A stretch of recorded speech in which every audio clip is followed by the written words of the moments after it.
Muling naging usap-usapan ang personal na buhay ng beauty queen at aktres na si Michelle D matapos siyang magbigay ng makahulugang pahayag tungkol sa kanyang estado sa pag-ibig. Sa kanyang tsikahan kasama ang kapwa beauty queen na si Kylie Verzosa sa podcast na Almost Honest, inamin ni Michelle na bagamat siya ay technically single, ang kanyang puso naman ay hindi na bakante. Sa isang bahagi ng kanilang pag-uusap, tinanong si Michelle kung ano ang mga requirements para makipag-date sa kanya. Dito niya sinagot ang tanong ng may ngiti at misteryo. "I'm taken," paliwanag pa niya, bagamat wala siyang opisyal na karelasyon sa ngayon, may isang taong espesyal na nakahawak sa kanyang damdamin.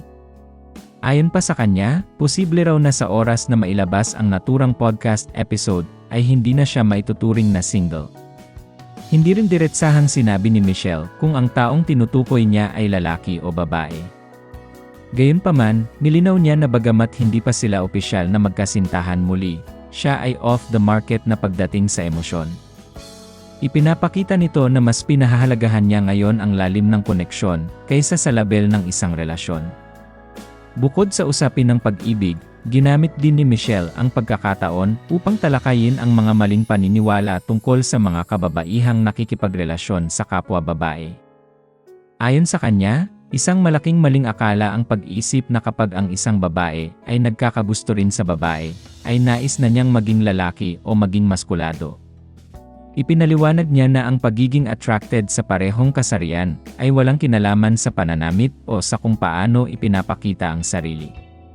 Maaari pa ring maging feminine, elegante, at stylish ang isang babae kahit pa ang kanyang minamahal ay kapwa babae. Binigyang diin din ni Michelle na ang kanyang sexualidad ay hindi isang phase lamang.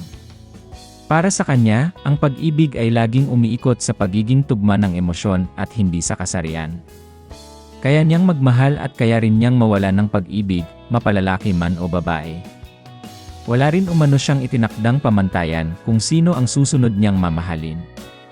Matatandaang noong 2023, hayagang inamin ni Michelle D na siya ay bisexual, isang babaeng bukas sa pagmamahal anuman ang kasarian. Sa kanyang mga pahayag, malinaw na patuloy niyang ipinaglalaban ang pagiging totoo sa sarili at ang malayang pagmamahal ng walang takot at walang limitasyon.